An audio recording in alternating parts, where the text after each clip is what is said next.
Back one and all, my name is Eltimar. We are going to be continuing our Let's Play of Pillars of Eternity, the Triple Crown run where we left off last time. We were just in this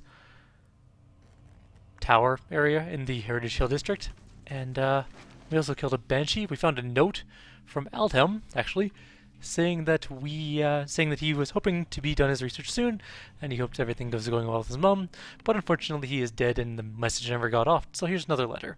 Day 2. We've completed our measurements for the machine, thanks to Trindig's youthful agility. Further examination is required to discover its intended use. Sorry, Trindig wrote a letter to his mum or something like that, but he never, obviously never made it because it was still here. Ooh, a skeletal wizard. Just say the word. Let us go take a look.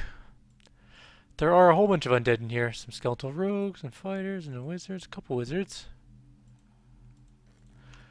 What is it? But really, I think we're going to be just fine. Fight that, fight that. You shoot the wizard. You shoot into that ground. And then you shoot that wizard.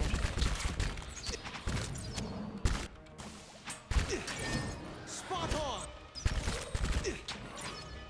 Those missile bouncing things are kind of annoying, but otherwise not a particularly hard fight. Alright, all the skeletons are toast. To whispers and shadows. Found some, a potion and some money. And some sort of, that's a really big bed. All things considered, that's a huge bed. Patting the scratchy old coverlet thickens the air with dust. No one has used this bed in weeks. It's never a good sign. And I think that's actually it for this first opening area here. Maybe there's something in here. Let's just take a quick peek. Can't hurt. Nothing over there. Okay, we're going upstairs then. Ooh, I put camera lock on.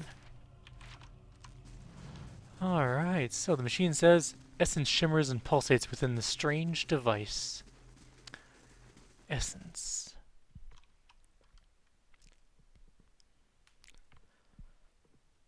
Let's go to see if we can take care of some enemies. There's a revenant. Yeah. I can see at least one revenant. Oh shit, there's a Darghoul there too. Lots of, well, at least 3 things. Hey Darghoul, come fight. Preferably with no friends.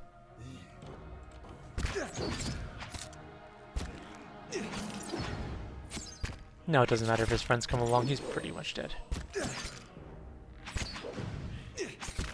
This fight is mine. One Darghoul down. Ooh, don't do that. Stealth at least. See if we can pull the second one when it's on patrol. There's a lot of them over there. At least 2 and a revenant. There's a revenant for sure up here with a normal ghoul. Or 2. Whoa, keep going. You are not meant for melee combat. Darghoul, go fight him. Okay. That's looking pretty good for some AoE damage time.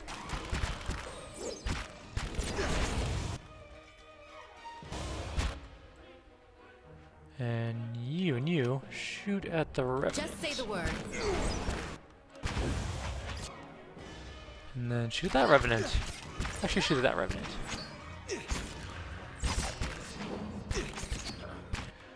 You can go into your super mode. And you can summon some friends.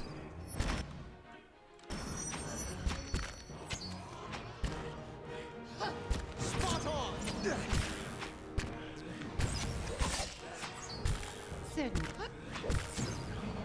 And that should be the end of this fight pretty quick here. Everybody dies, except for us. Yes. Just say the Alright, word. next group. The main storyline quest stuff is a little bit under our level currently, so we can kind of Just say the word. roll over it. Some spells. Leave it to me. I will. You're our scout.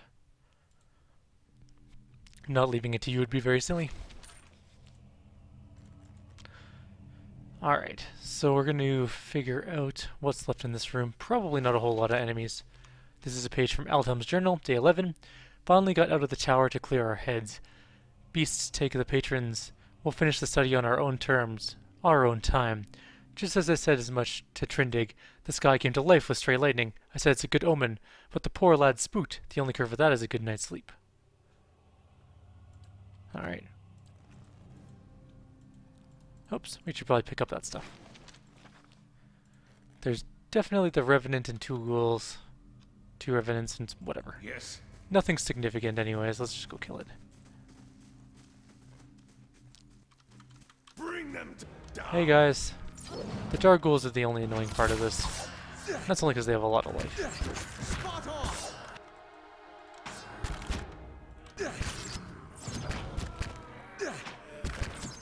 It's actually kind of getting lowish on life. Might have to arrest him soon. Oops, didn't mean to disengage him, that was stupid. Misclick, cost us a little bit of life.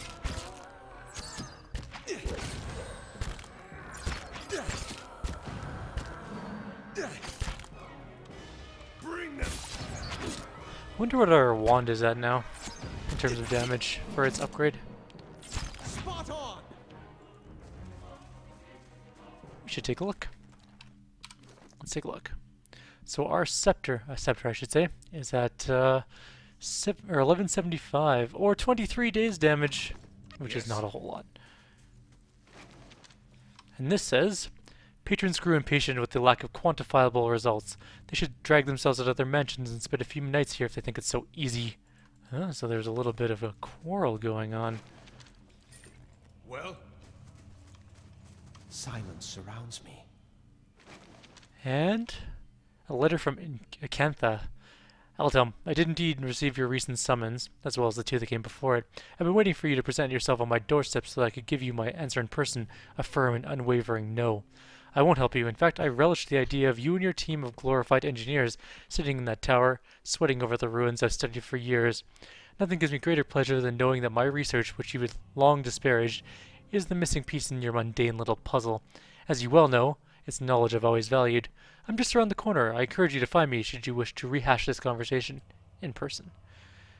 And we got an intellect ring. So we'll grab the ring. And we will stash the book. I don't think there's anything else in this area, so let us rest up. Because we were a little bit hurt. There's a staircase up here to the next zone of death, with more revenants and ghouls and darghouls and never mind, it's the top of the tower. Hey, it's Eltim. He's looking. Well, he's looking. Let's try this configuration. Still nothing. Confounded device. Hi. A man hunches over the strange mechanism, his spine a sharp ridge rising from his arched back. He's barely clothed in filthy rags, and the patches of skin you see are mottled green. A spoiled stench emanates from him. He's so intent on his work that he doesn't notice you until your shadow falls over him. When he turns and sees you, he snarls and scuttles behind the Adra pedestal. Only his bared teeth seem to have escaped decay. His eyes are yellowed and bloodshot, but they flicker with intelligence. He averts his gaze and holds a hand in front of his face. Shouldn't be here. What do you want? Give me a reason not to cleave you in half. I'm so close. I can figure it out. Reverse the mechanism. I just need time. Time and... He snarls and grips the copper controls. He doubles over coughing, and when he looks back at you, his teeth flash for a brief moment. Research. We came to do research. On the tower. Some commission from... gods, it hardly matters now. Stick to the present. No, this has nothing to do with the death in the streets. Focus. Something happened on our 11th night. Lights in the sky and a static charge in the air. But we were so careful. We were staying in the chambers below. Trindig, my assistant, said he saw a robed figure lurking around the tower. Wore a mask. Carried knives at his sides. A trick of shadows, I told him. The next morning, we felt strange, like we hadn't eaten in weeks.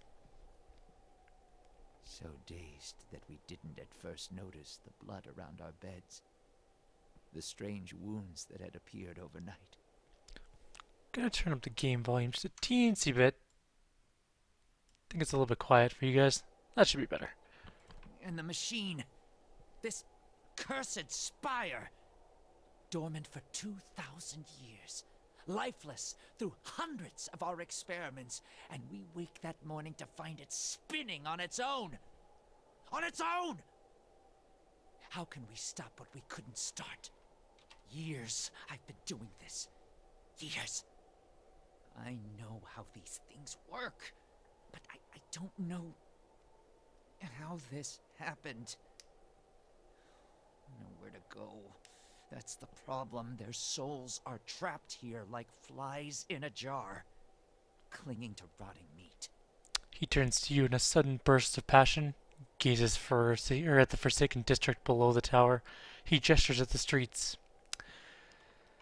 Get to the point, Fat. You do seem to know a thing or two about flies. There's no time for jokes! There's no time! This machine, I have to figure it out while I still can. He shakes his head. He looks at you and runs his tongue along the edges of his fine, strong teeth. He quickly looks away. It has the power to manipulate souls, but why? For what? And how many others lie buried in the ruins of Erglonfath? No. Focus on this one. It's imprisoned our souls in our bodies. Cut the root between essence and flesh. Left a dwindling soul stuck in a shriveling husk. He screws his fists into his eyes.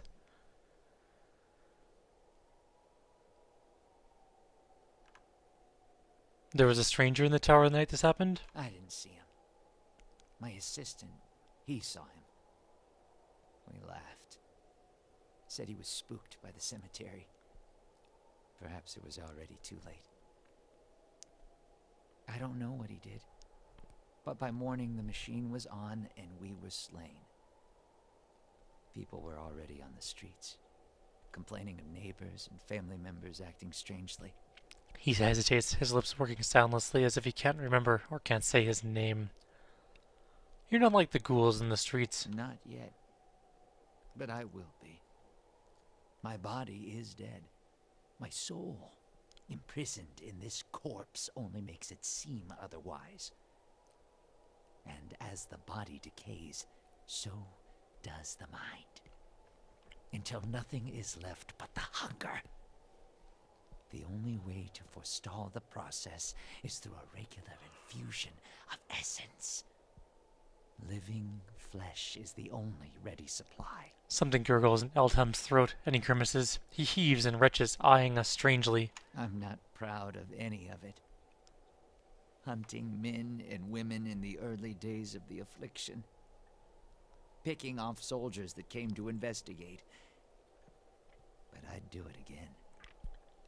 I'll do it as long as I must to end this disaster. One shaky hand scratches his bare, sore, eaten chest. You could help. Help me end this. Help me find sustenance. How can I help? His eyes glitter and he licks his lips with cracked and shriveled tongue. Not your help I need. It's Harridan, shrew. Squanders her research on frivolities, then refuses to make herself useful. Runes. The runes are the last part of the puzzle. Cantha knows them. She gives them to you, and you can turn the machine off. Release our souls. She wasn't here the night of the machine came on, staying with her patron somewhere near, too good to be burdened with our ignorant company.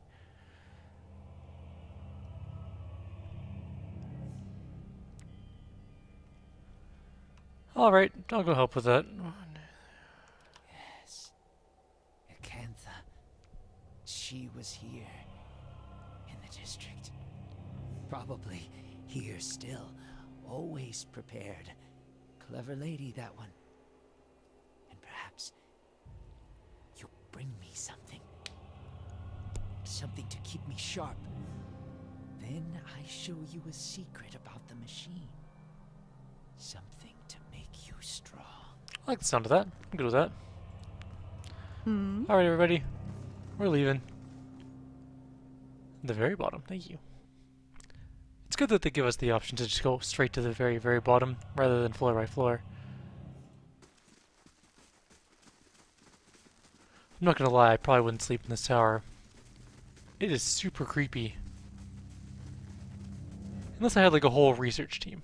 Or like as a garrison. Then it'd be okay.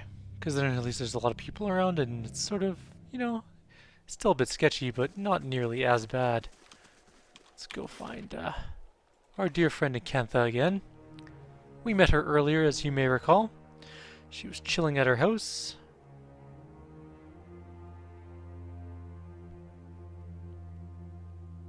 Eating prisoners that she had kept. Nothing weird about that at all. I mean, you gotta do what you gotta do to survive, right? Some would say. There's the door. Let's go talk to her. Hope she gives us the ruins, otherwise we're just gonna have to kill her.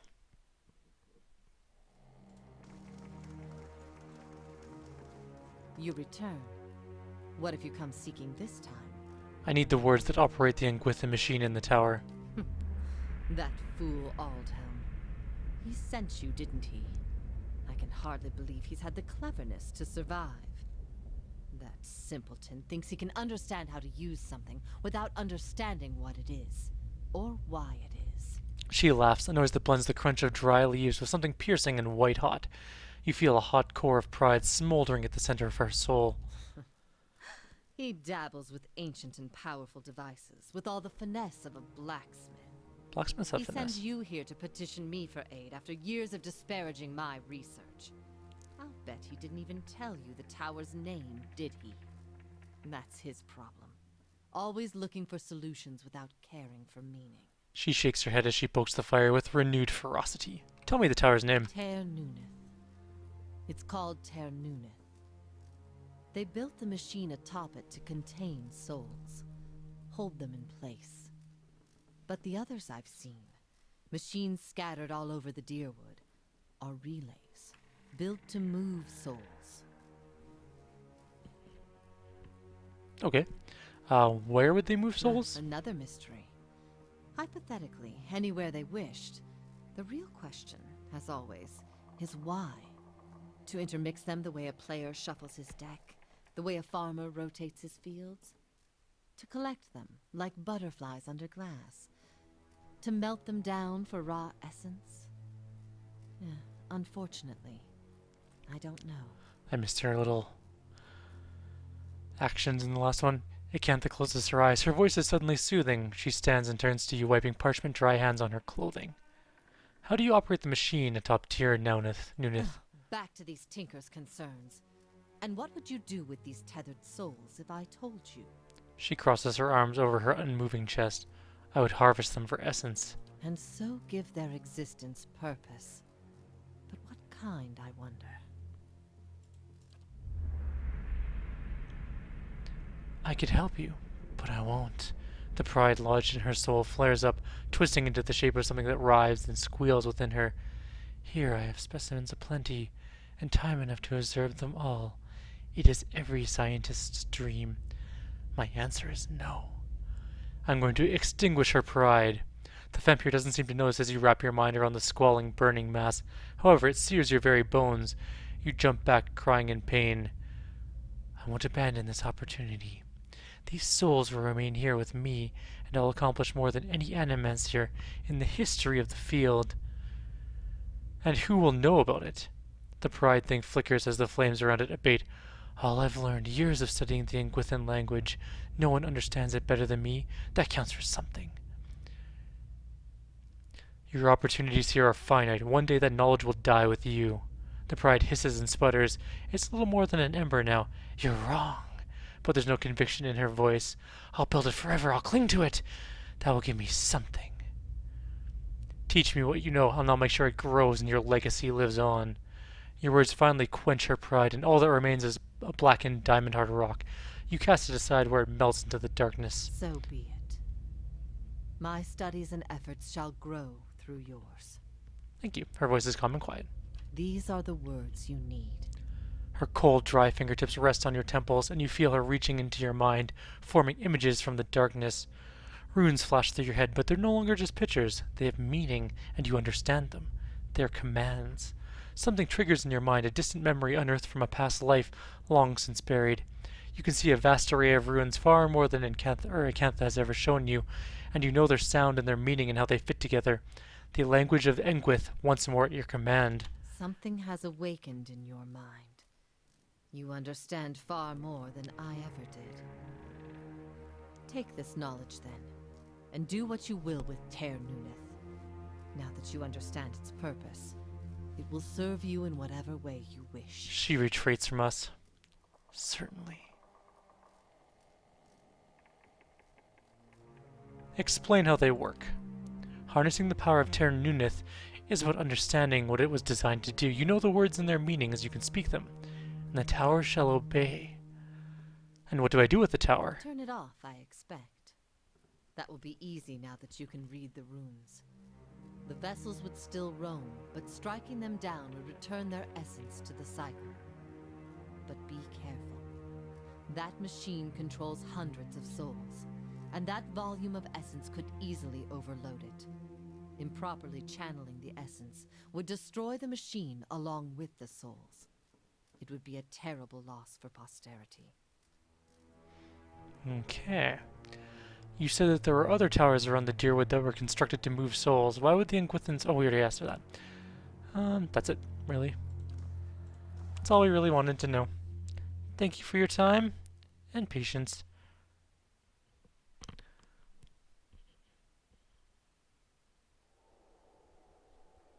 And we are back out. Alright. Game paused. Let's go back down to the tower. It's time to end this thing. We have the information we need. We know how to use the tower effectively. And we are going to infuse ourselves with the power of 100 souls. Supernatural style. For those of you who watch that show.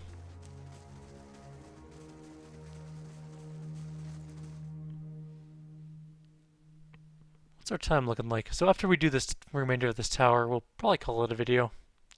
We're looking pretty close to... I wish it could have just taken us back up to the top. That would have been a little bit easier. Oh well. And up we go. Oh, we can go straight to the top. Good. Let's go see what's going on at the top. Our friend here is going to be probably not super happy. Hey. Eltimar, how's it going? Eltimar looks much worse than before. His rotten flesh hangs loosely and sores have eaten away patches of his skin at the joints. He looks at you with a strange glimmer in his eyes. Flesh. He takes a tentative, scuttling step forward. He doubles over, coughing up strings of black bile. He seems to have forgotten about you for the moment. When Eltimar looks at you this time, all trace of recognition is gone. He bares his teeth and leaps at you, his pupils are narrowed to pinpricks. Alright, sorry, man. This fight is mine!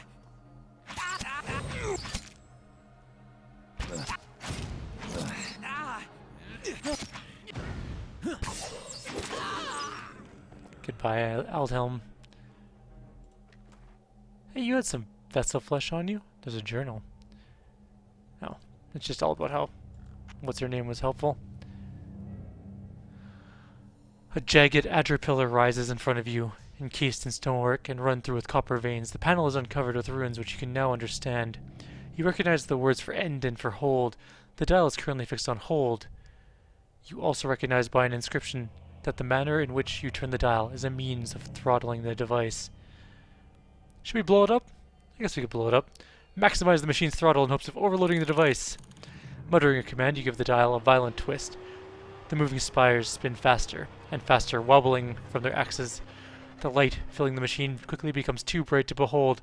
You look away and cover your ears, but the thunderous crash that follows shakes the floor beneath you. When you look back, the machine is in ruins, never to be used again. We blew it up.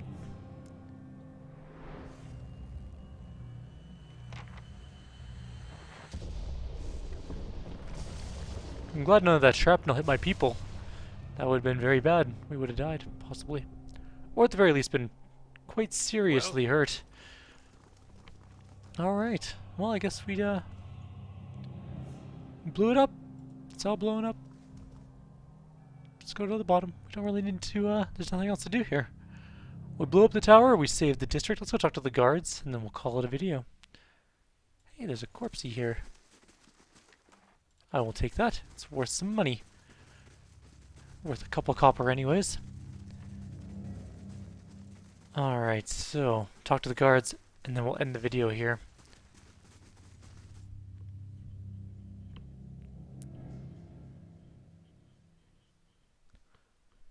Loading screen, no load. There we go. You know what? The loading screen has gotten a lot faster recently. I don't know what they did to make it more efficient or to streamline it or whatever, but it is way better now. So much better, in fact, that I'm kind of at a loss as to what to do during my visiting time. Usually that's when I did my texting, but now I can't. We have a palace messenger from the palace, obviously. Are we building anything? 1 hour until our crafting hall is done. How much money do we have? We are sitting at 10,000. Not a terrible amount.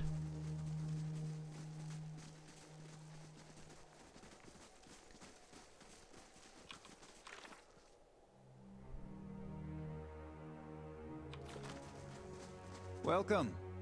We already did that, so I don't really need to talk to you. Oh, the tower, it's off. Does this mean the curse on Heritage Hill is lifted?